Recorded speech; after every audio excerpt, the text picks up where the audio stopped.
சூரஜ் உங்கள் வீட்டு பக்கத்தில் நான் சிவசக்தி நகருங்க. நம்ம வீட்டிலேருந்து கொஞ்சம் உள்ளே இருக்கு. அப்படி ஒரு 15-20 வருஷம் ஓரளவுக்கு நல்ல பழக்கம்தான். நல்லா வெள்ளி கூலி தொழில் செய்கிறவர் தான். சமயத்தில் தான் கல்யாணம் ஆகி 2 குழந்தைங்க இருக்கிறதா சொன்னாங்க. 10 வயசில் ஒரு குழந்த, 6 வயசில் ஒரு குழந்த. நல்லா தொழிலாளி தான். நேற்று ஏதோ கூட்டத்துக்கு போய் யதார்த்தமாக அந்த மாதிரி இறந்துட்டார்.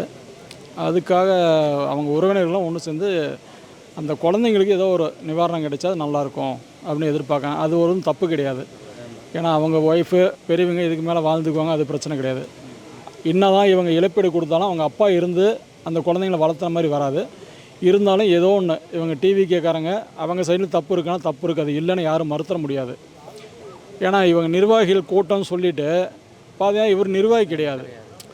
எப்படி நிர்வாகிகள் கூட்டத்தில் வந்து இவரை உள்ளே விட்டாங்கங்கிறது ஒரு கேள்விக்குறி இருக்குது.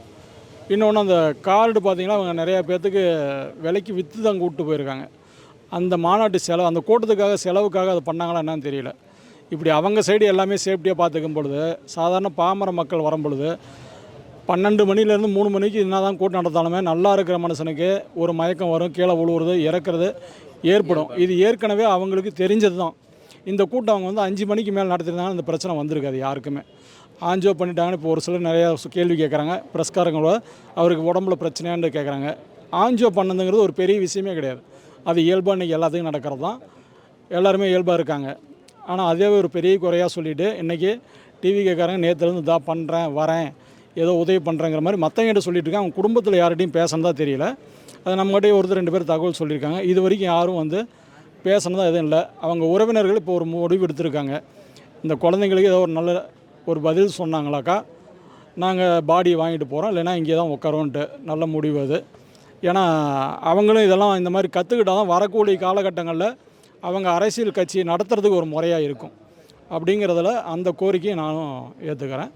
அவங்க கூட நாங்களும் கூட நின்று அவருக்காக நாங்கள் சப்போர்ட் பண்ணுறோம். வீட்டாண்ட அவர் எப்படி இருப்பார்? நல்ல மனிதருங்க, எந்த ஒரு பிரச்சனையும் கிடையாது. சத்தம் போட்டு யாராவது பேசினாலும் கூட ஆனால் இல்லைண்ணா எனக்கு வேலை இருக்கு நான் போயிட்டு வரணும் அப்படின்னு போயிடுவார். அந்தளவுக்கு நல்ல மனிதர்.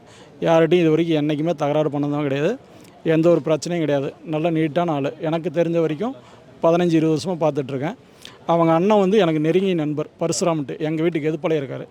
அங்கே அடிக்கடி வருவார், வந்தாருன்னா பார்த்துட்டு பேசிவிட்டு 5 நிமிஷத்தில் போயிடுவார். எந்த பிரச்சனையும் இல்லை. ஆள் அருமையான ஆளுங்க. அவர் மேலே எந்த தப்பும் சொல்ல முடியாது.